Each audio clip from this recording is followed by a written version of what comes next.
If I told you right now that the way you've been waking up your body all these years, casually moving a little, sipping some warm water, scrolling on your phone and calling that activity, is quietly making your back tighter, locking up your hips, and pushing you into a wrong posture from the very start of the day, you'd probably think I'm exaggerating. But the next set of facts has made even specialists in senior exercise and chronic pain frown.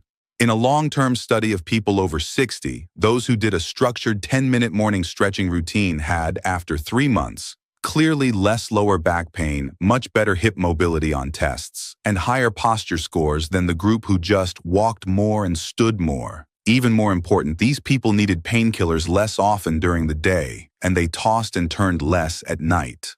What's even more surprising is that this stretching routine is not complicated, doesn't require any yoga background, and doesn't need a gym. It only has 5 moves in total, and anyone over 60 with average physical condition can follow along at home. The whole thing takes about 10 minutes, and you don't even strictly need a yoga mat. Among all 5 moves, the one we put in the #1 spot looks so simple you might think, can this even count as exercise? But the way it resets your spine, hips, and whole posture together has made many physical therapists call it a mini morning checkup.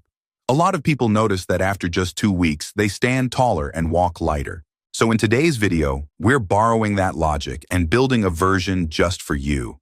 A 10-minute morning stretching plan designed for people over 60. The goal isn't to sweat, it's to ease back pain, open up your hips, and make sure your body starts the day in a safer, more efficient posture. You'll find that if you stick with it for 7 days, that stiff like a board feeling when you get out of bed, that back won't twist sensation, will start to loosen. When you walk out the door, your whole body feels a bit lighter. Before we get into the moves, I want you to do 2 quick things. First, in your head, give your morning back stiffness a score from 0 to 10. How locked up do your back and hips feel when you first stand up? Second, after you finish this video, I'd like you to comment your age and what your current morning routine looks like. Are you the jump straight into chores type, the drink water and take pills type, the go for a walk type, the do stretches type, or the do nothing type? I will be reading these comments carefully because they decide how I design future content so it actually works in your bedroom and living room, not just on paper. Next, we're going to start from the 5th move and count down to the #1 move. You'll see this is not one of those wave your arms around randomly warm-ups. It's a 10-minute plan with a specific order, logic, and science behind it. First, we unlock the upper back and chest so your upper body doesn't stay hunched and collapsed. Then we gently move the spine and take pressure off the lower back. After that, we release the tension around the hips and lower back, focus on opening the hip flexors, and finally, we use one integrated move to link your breathing, posture, and lower body alignment, so your whole system is set for the day. The 5th move is a wall chest opener and upper back unlock stretch. A lot of people wake up feeling tight in the neck and upper back. The classic picture is seeing yourself in the mirror with more and more rounded shoulders, the head jutting forward, and the chest caving in.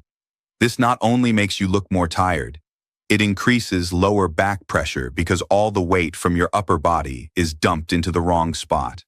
Long periods of sitting, scrolling on your phone, and reading with your head down make the thoracic spine stiffer and stiffer. Your ribcage feels like it's tied with a tight rope, and your breathing gets shallow. Research keeps stressing that if you want to fix posture and reduce back pain, you can't just stare at the lower back. You have to start by unlocking the upper back and chest. The actual technique is very simple. Find an empty wall and stand with your back against it. Your heels can be 5 to 10 centimeters away from the wall to make things easier. Try to get the back of your head, your upper back, and your hips as close to the wall as you comfortably can. And first, just notice what your posture feels like. Then lift your arms into a door frame shape, elbows bent about 90 degrees, the backs of your hands and your elbows trying to touch the wall. Slowly breathe in and slide your arms up along the wall as far as you can control, feeling your chest open, your armpits and upper back stretching. As you exhale, slowly slide your arms back down. Keep your neck relaxed, don't push your head into the wall. At the beginning, do 8 to 10 repetitions, moving slowly and matching each slide with your breath. If your hands cannot fully touch the wall, don't force them. You can let them float a little in front. The key is to lift your chest up and out, not to crank your head backwards. If you keep it this for a while, you'll see in the mirror that your shoulders naturally sit further back and your upper back seems to grow taller.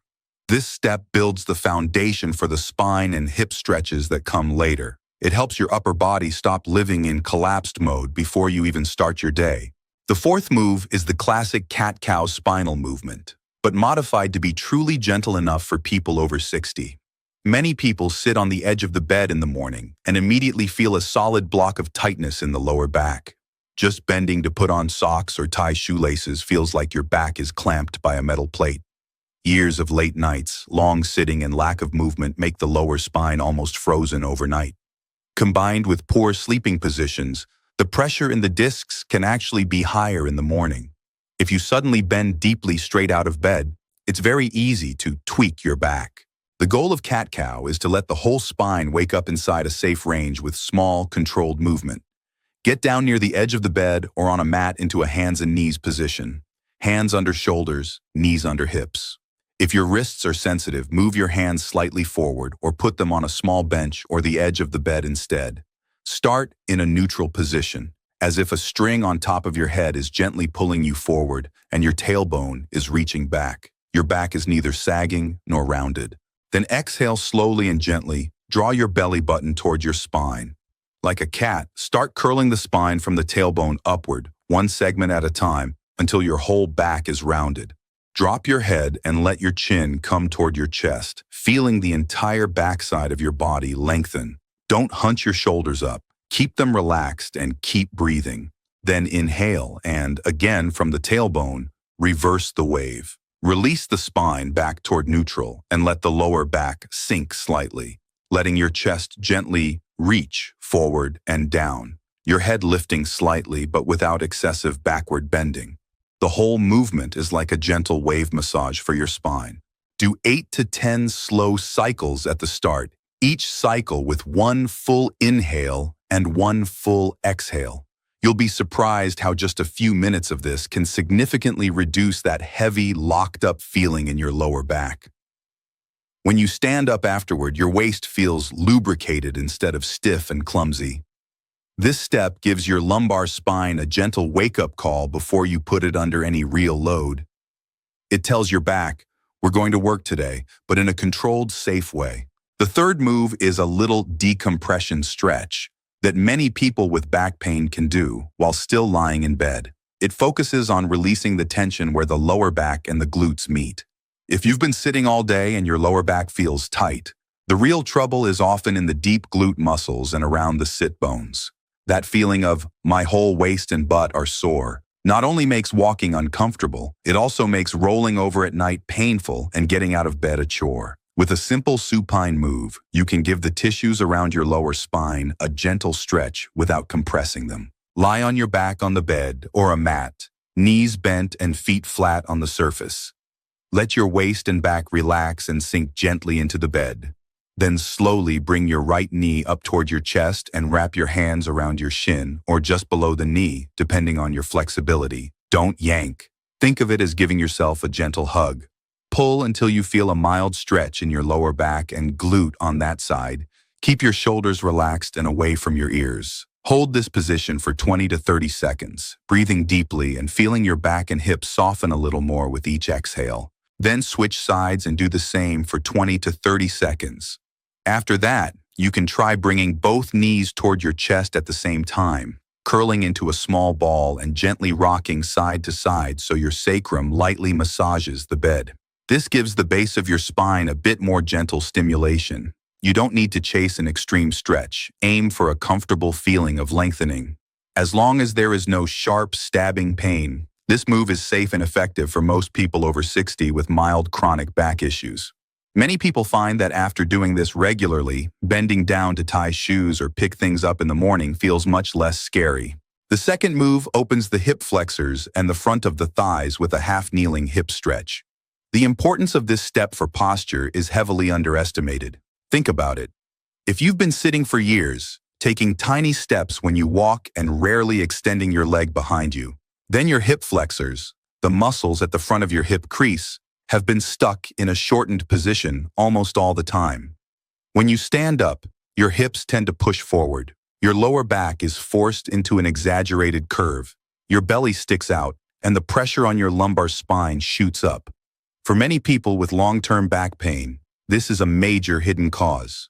To do it, get into a half-kneeling position on the bed or mat. For example, right leg forward, knee bent about 90 degrees, foot flat on the floor. Left knee is on the ground behind you. Put a folded towel under your back knee if it feels uncomfortable.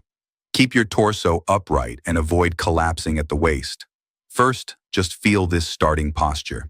Then gently shift your weight forward so your front knee moves slightly past your ankle, while your left hip bone seems to glide forward and down. You should feel a clear but manageable stretch at the front of your left thigh and hip. Do not push hard with your lower back or throw your upper body backward. That will only jam your spine. Focus on lengthening the front of the hip. Hold for 20 to 30 seconds, breathing slowly and deeply. Especially on the exhale, let more of your body weight melt into the support of the front leg instead of sinking downward in a collapse. Then switch sides and repeat. After both sides, stand up and notice your posture. Many people suddenly realize that their usual butt sticking back, belly sticking out stance has softened a bit, and it feels easier to stand upright. This step is the key open the hips move in the routine, and it bridges lower back health and walking posture. Now we finally get to the number one move in this 10-minute routine, the most important integration step. It's a standing, full-body flowing stretch that combines breathing, spinal lengthening, and hip hinging. If the previous moves were breaking your body down into parts to work on them one by one, this move is putting all the parts back together in the right order. It's simple, but if you do it with focus, you'll feel a inside-out straightening sensation the moment you come back up. That's why many therapists like to put a similar combination at the end of a morning routine. Stand an arm's length behind a stable chair or in front of a table, feet about hip width apart. Take a breath in and slowly lift your arms out to the sides and up overhead, palms facing each other. Imagine someone gently pulling your wrists up toward the ceiling so your whole body, from your feet to your fingertips, lengthens. Then as you exhale, fold forward from your hips, like a door slowly swinging on its hinge. Send your hips back. Lower your arms and place your hands on the back of the chair or on the table. Try to keep your back as flat as you can instead of rounding your shoulders. Let your head relax and hang down naturally so your body forms a kind of L shape, feeling the stretch in your hamstrings, glutes, and back at the same time. Hold this position for 3 to 5 breaths. With each inhale, imagine sending air into your lower back and the back of your ribs, letting that whole area gently expand like a balloon. With each exhale, imagine your spine being gently lengthened from both ends, the top of your head reaching forward and your tailbone reaching back. Then inhale, bend your knees slightly, tighten your belly a bit, and roll yourself back up along the line of your spine. First, restore your back to upright, then lift your arms overhead again, and finally exhale and lower your arms to your sides. That's one full cycle. At first, you can do 3 to 5 cycles. Don't hold your breath, and don't snap up or drop down quickly. Once you find the rhythm, you can treat this move as your daily switch from sleep mode to active mode. Many people find that after a week, not only is their back less stiff in the morning, but even their typing posture, cooking posture, and walking posture look and feel much better. When you connect all 5 of these moves, you get a complete 10-minute morning stretching plan. The 5th, wall chest opener and upper back unlock, shuts down your hunched mode. The 4th, gentle cat-cow, wakes up your spine without shocking the lower back. The 3rd, lying mini decompression, unties the knot between your lower back and glutes. The 2nd, half-kneeling hip stretch, opens up the front of hips that sitting has locked down. And the 1st, standing full-body flow, reintegrates breathing, hip hinging, and spinal lengthening so your entire body feels like it's been realigned. Do the whole set and it takes about 10 minutes. You don't need expensive equipment and you don't need to sweat like you did when you were young. What you are doing is something that matters even more after 60, shifting your body out of a stiff, collapsed, defensive state into a lengthened, open, controlled state before the day even begins. Instead of waiting until the pain is unbearable and then slapping on a patch or taking a pain pill, this tiny daily investment pays off much more over time. You don't need to do it perfectly from day one, and you don't have to hit the biggest range of motion right away. All I want you to do is make yourself a promise starting today. For the next 7 days, leave just 10 minutes after you get up and follow this plan once. Even if on some days you only manage 3 or 4 of the moves, as long as you breathe with intention and stretch slowly, your body has received the message. Study after study has shown that even at 70 or 80, flexibility can still improve, muscles can still get stronger, and control around the joints can still get better, as long as the stimulus is right.